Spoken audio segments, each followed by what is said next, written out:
Résumé du livre Sleep Smarter de Shawn Stevenson. Shawn Stevenson est un podcasteur, entrepreneur et conférencier américain. Dans son livre, il partage 21 techniques pour mieux dormir. De son point de vue, le sommeil a un impact direct sur notre santé et notre réussite.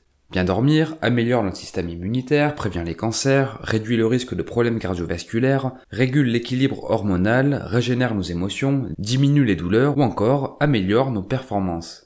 À travers cette synthèse, découvrons l'essentiel des 21 stratégies qu'il propose pour dormir plus intelligemment. C'est parti!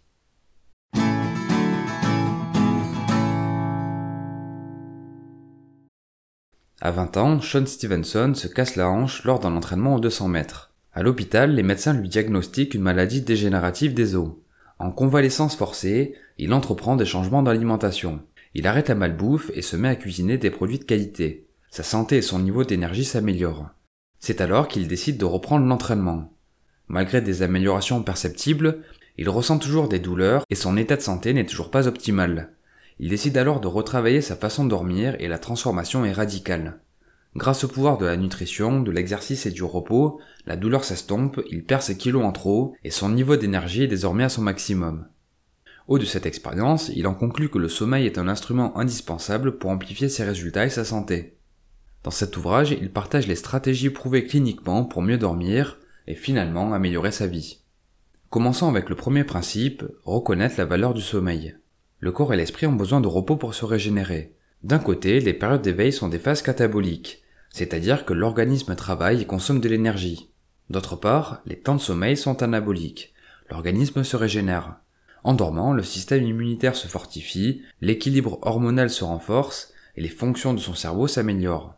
L'auteur partage deux recommandations essentielles. Premièrement, planifier des heures de sommeil lorsqu'on accomplit un projet exigeant ou une tâche importante. Deuxième recommandation, voir le sommeil comme une activité plaisante plutôt que comme un obstacle au travail. Deuxième stratégie, s'exposer à la lumière du soleil.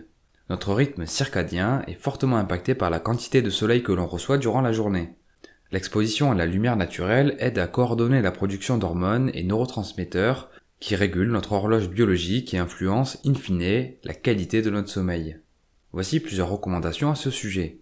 S'exposer en priorité à la lumière du soleil tôt le matin, idéalement 30 minutes, sortir à l'extérieur durant les pauses, ne pas s'exposer à la lumière du jour uniquement à travers une fenêtre, éviter les lunettes de soleil qui inhibent l'exposition naturelle, acquérir en dernier recours des objets spécialement designés pour simuler la lumière du jour. Troisième stratégie, éviter les écrans avant de se coucher. La lumière bleue artificielle émise par les écrans déclenche la production d'hormones supplémentaires et désoriente la préparation naturelle du corps au sommeil. Perdre l'habitude d'utiliser un écran avant de se coucher est difficile, mais l'effort en vaut la peine. L'auteur partage les conseils suivants.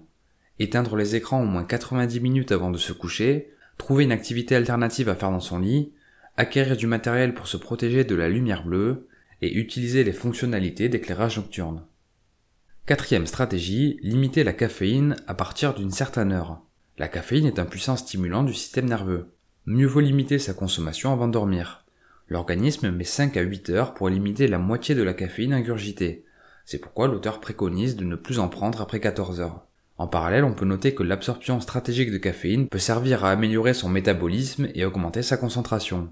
Ingurgiter un café à un moment précis peut octroyer un boost en stimulant le système nerveux. 5. Portez attention à la température de la chambre. La température de notre corps a un fort impact sur notre sommeil. Les études montrent que le fait de faire descendre la température du corps facilite l'endormissement. Shawn Stevenson partage plusieurs préconisations à ce sujet. Garder la température de la chambre autour de 20 degrés, prendre un bain chaud 2 heures avant de se coucher si l'on a du mal à s'endormir, utiliser un surmatelas qui aide à réguler la température du corps, mettre des chaussettes pour éviter que les extrémités du corps soient trop froides. Sixième principe, aller au lit au bon moment. La récupération et la sécrétion hormonale sont plus bénéfiques entre 22h et 2h du matin. C'est pourquoi il est préférable d'aller au lit quelques heures après le coucher du soleil, entre 21h et 23h. Pour ceux dont la santé est primordiale, il faut éviter de travailler la nuit, ou à minima, il convient de travailler la majorité du temps en journée et seulement quelques périodes la nuit. Un autre conseil est de tenir compte de ses cycles de sommeil. Un cycle dure en moyenne 90 minutes, et se compose de périodes de sommeil léger et profond ainsi qu'un temps d'éveil. L'idéal est de faire en sorte que l'alarme sonne à la fin d'un cycle. Par exemple, si l'on s'endort à 22h, la fin des cycles est vers 5h30 ou 7h. 7. Faire attention à son alimentation. La nourriture que l'on ingurgite impacte directement la qualité de notre sommeil. L'auteur donne plusieurs recommandations. Ajouter des aliments riches en magnésium à sa diète avant de se coucher. Privilégier les aliments organiques, locaux et non transformés industriellement. Ou encore, manger équilibré pour emmagasiner la bonne dose de nutriments. 8e stratégie, créer son sanctuaire du sommeil. L'homme est une créature d'habitude et d'habitat. L'adaptation de notre environnement permet de faciliter, voire d'automatiser nos comportements. À ce propos, la chambre doit être un environnement propice au sommeil. Voici quelques conseils. Aérer la pièce pour renouveler l'air tous les jours, disposer des plantes dans la chambre pour améliorer la qualité de l'air et éviter d'emmener du travail dans sa chambre. 9e conseil, avoir un orgasme. L'orgasme a un effet sédatif pour la plupart des gens. Il augmente entre autres le niveau de cytocine, ce qui a un effet relaxant propice à l'endormissement. Quoi qu'il en soit, le sexe et les orgasmes ont des bénéfices allant au-delà du domaine du sommeil, puisqu'ils permettent de booster le système immunitaire, combattre la dépression et contribuer au bien-être. La communication, la nutrition et l'exercice ont de nombreux bénéfices sur la sexualité. 10e stratégie, dormir dans le noir complet. Les études montrent que nous dormons mieux dans un environnement sombre car la lumière perturbe nos cycles de sommeil.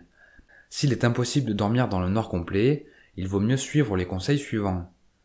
Privilégier les ambiances tamisées en utilisant des bougies ou des lumières douces, utiliser des lumières rouges notamment pour les alarmes et réveils, baisser progressivement la luminosité de la chambre lorsqu'on s'apprête à s'endormir, et mettre des volets pour limiter la lumière extérieure. 11e principe, faire du sport intelligemment. L'exercice physique est essentiel pour être en bonne santé et bien dormir. Voici quelques recommandations dispensées par l'auteur. Privilégier une pratique sportive le matin ou l'après-midi, planifier des créneaux dans son emploi du temps pour faire du sport, faire ce que l'on aime pour prendre plaisir à pratiquer l'activité, s'entraîner avec un partenaire pour se motiver mutuellement, et soulever des poids au moins 2 fois par semaine. 12e stratégie, virer ses amis de sa chambre. Autrement dit, l'espace de sommeil doit être un endroit sans appareil électronique. Pour reprendre les mots de l'auteur, finir sa journée en embrassant son téléphone pour s'endormir à ses côtés est un moyen infaillible de rater sa vie. Le problème est que les smartphones sont des couteaux suisses qui remplacent de nombreux appareils. Quoi qu'il en soit, Shawn Stevenson conseille de ne pas prendre son téléphone dans sa chambre, quitte à utiliser un réveil.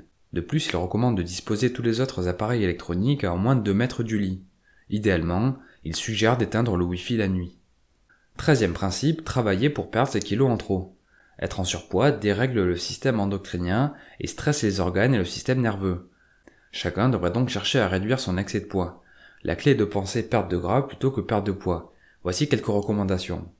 Garder son niveau de sucre dans le sang constant avant de se coucher, se concentrer sur les micronutriments que l'on ingurgite afin de garder le bon équilibre.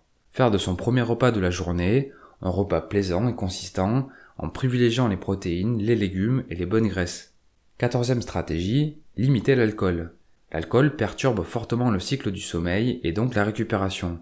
C'est pourquoi il vaut mieux éviter de boire de l'alcool dans les 3 heures avant de se coucher et boire beaucoup d'eau pour purger son système.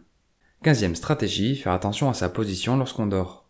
Les positions durant le sommeil impactent entre autres l'afflux sanguin dans le cerveau, la production d'hormones, la récupération des muscles ou encore la production d'oxygène. Il existe plusieurs postures agréables qui maintiennent l'intégrité de la colonne vertébrale. L'idéal est de s'endormir dans une position que l'on trouve confortable et de la regagner lorsqu'on se réveille dans une autre position. La qualité du matelas est également un élément non négligeable. Il faut qu'il soit non toxique, qu'il ait un bon niveau d'élasticité et idéalement qu'il respecte les meilleurs standards de l'industrie. 16e principe, calmer sa voix intérieure. En s'endormant, on a tendance à commencer à réfléchir à tout type de sujet, ce qui nous empêche de trouver le sommeil.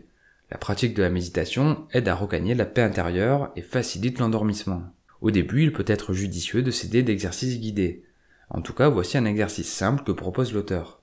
Se mettre à l'aise en utilisant un coussin, concentrer son attention sur une partie de son corps, puis prendre une inspiration pendant 5 secondes, la bloquer 5 secondes et expirer 5 secondes. Le tout 3 fois. 17e stratégie, utiliser des compléments intelligemment. Ce conseil est secondaire dans le sens où il vaut mieux se concentrer sur les autres stratégies avant d'implémenter celle-ci. Quoi qu'il en soit, l'auteur partage 4 compléments pouvant faciliter le sommeil. La camomille, le kava kava, la valériane et le GABA. Une fois de plus, il convient de privilégier les techniques naturelles avant de prendre des compléments facilitant l'endormissement. 18e stratégie, aller au lit plus tôt. L'idéal est de synchroniser l'horloge biologique du corps avec les rythmes circadiens de la Terre. Pour rappel, La meilleure période pour dormir se situe entre 22h et 2h du matin. Pour prendre l'habitude de dormir sur ce créneau, il est souvent nécessaire de se coucher avant 22h pour se réveiller vers 6h du matin. À ce propos, l'auteur recommande de se mettre au lit tous les jours à la même heure, au moins 30 minutes avant de dormir. Pour se réveiller plus tôt, une astuce revient à utiliser une méthode graduelle, en avançant l'heure du réveil de quelques minutes tous les jours, jusqu'à arriver à l'heure cible. 19e stratégie, se faire masser. Les études montrent que les massages améliorent le sommeil et augmentent le niveau de sérotonine. Voici quelques conseils sur le sujet. Faire une séance de massage régulièrement, acupuncture, réflexologie, massage taille, etc. Essayer la relaxation progressive des muscles, ou encore s'automasser le soir avant de se coucher afin de réduire l'activité du système nerveux. 20e principe, se vêtir confortablement pour dormir. Se mettre en pyjama peut agir comme un déclencheur mental qui aide à se relaxer. À ce propos, il convient d'éviter les vêtements trop serrés car ils coupent le flux du système lymphatique. A l'inverse, il vaut mieux privilégier des habits amples, retirer son soutien-gorge, voire dormir nu. 21e et dernière stratégie, toucher le sol. Le corps est grandement conducteur. Le fait d'être directement en contact avec le sol a un fort impact sur notre niveau de santé, puisque cela permet de se décharger. L'auteur recommande ainsi de marcher pieds nus à l'intérieur et à l'extérieur, le plus souvent possible. Bref, à la fin du livre, Shawn Stevenson partage un plan en 2 semaines pour mettre en place les stratégies du livre progressivement. De mon côté, je vous recommande vivement la lecture de ce livre car les explications sont poussées et claires.